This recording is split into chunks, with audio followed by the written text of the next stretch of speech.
बुढ़िया तो जानबो तो आला लो मुई मन ए कांदी बुढ़िया तो जानबो तो रोइटे गाड़ी जाऊ जा से हां से छेल मुर जानू झाड़माय ना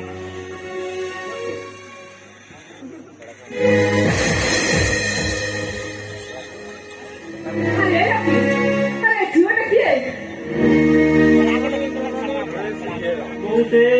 अरे कौन लाई बने बहु से अरे मुंह पर पचाउती से जीवन किए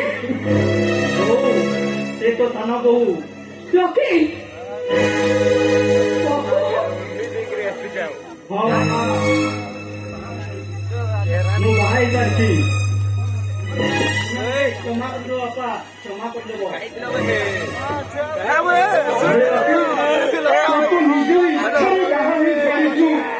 केना अछु ସେଥିପାଇଁ ମୁଁ ପ୍ରତିବାଦ କରୁନି ରେ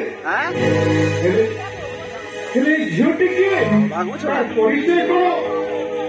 ତା ନାଁ କଣ छले बुढ़िया दुटा ଆଉ ତା ବାପାଙ୍କ ନାଁ କଣ दुकान के छले बुढ़िया दुटा दे तू आबो के नहीं आसु ए पिला पिला आतो बे ବହୁ आतो इति ବେଲେ ବେଲେ ମଣିଷକୁ ସମୟ ରୂପୀ ଝଡ଼ ଆଗରେ ମୁଣ୍ଡ ପୋତି ବସିବାକୁ ପଡେ ତା ନ ହୋଇଥିଲେ ଆମ ସମସ୍ତଙ୍କ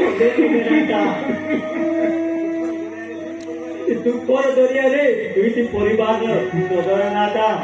ସବୁଦିନ ପାଇଁ ମଝି ଦରିଆରେ ବୁଡି ଯାଇଥାନ୍ତା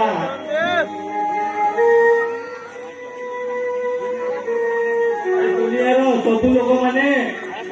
ମୋ ବାପାକୁ କହିଥାନ୍ତେ ଗୋଟେ ମିଥ୍ୟାବାଦୀ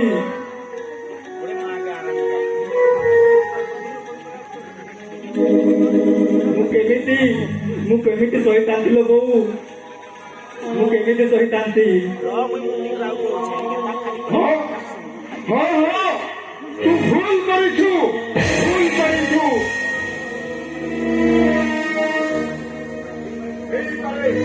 ହେଇପାରେ ତୁ ଗୋଟିଏ ତାର କଳଙ୍କ ପାଇଁ ତୁ ବିବାହ କରିପାରୁ ଗୋଟିଏ କୁଆରୀ ଝିଅର କଳଙ୍କ ପାଇଁ ତୁ ବିବାହ କରିପାରୁ ହେଲେ ତୁ ମନେ ରଖିବା ଉଚିତ ବେଦିରେ ବସି ନହେଲା ନାହିଁ ତୋ ବଡ ଭାଇ ଏଇ ଝିଅକୁ ଆମ ବାପା ମାଙ୍କ ଆଗରେ ତା ମୁଣ୍ଡରେ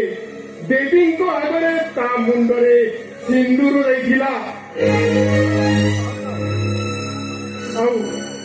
ଆଉ ସେ ତୋ ଭାଉଜ ଆଉ ଭାରତ ସଂସ୍କୃତି ଅନୁସାରେ ବଡ ଭାଇ ବଞ୍ଚି ଥାଉ ଭାଉଜକୁ ବିବାହ କରିବା ନୀତି ବିରୁଦ୍ଧ ଆଉ ଆଦର୍ଶ ପଟ୍ଟନାୟକ ଜୀବନରେ କୌଣସି କେବେ ନୀତି ବିରୁଦ୍ଧ କାମ କରିନି ଆଉ ଏ ଆଦର୍ଶ ପଟ୍ଟନାୟକ ଧର୍ମ ପାଇଁ ତା ରାଜା ପରି ତା ସ୍ତ୍ରୀକୁ ବି ବିକି ଦେଇ ପାରିବ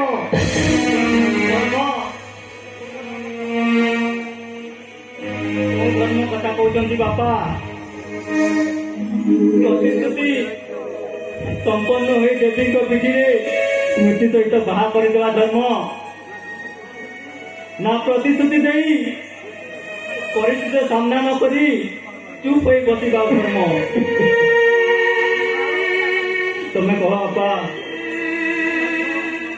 ଗୋଟେ ଝିଅ ତା କୁଆରୀ ଜୀବନରେ କଲଙ୍କର ଭାରକୁ ସହି ନ ପାରି ଆତ୍ମହତ୍ୟା କରିଦେବା ଧର୍ମ ନା ବନ୍ଧୁ ଭାଇ ବନ୍ଧୁକୁ ଠକି ଦେବା ଧର୍ମ ରକି ହଁ ଏ ରକି ଜାଣି ତୁଇ ଭୁଲ କରିଛି ବାପା ଭୁଲ କରିଛି ମୁଁ ମାନୁଛି ବାପା ତମେ ଏସବୁ ଭୁଲ କରିଛି ତଥାପି ମୁଁ ତୁମକୁ ହାତ ଯୋଡ଼ି ନେହୁରା ହେଉଛି ବାପା ତମେ ମୋତେ କ୍ଷମା କରିଦିଅ କ୍ଷମା କରିଦିଅ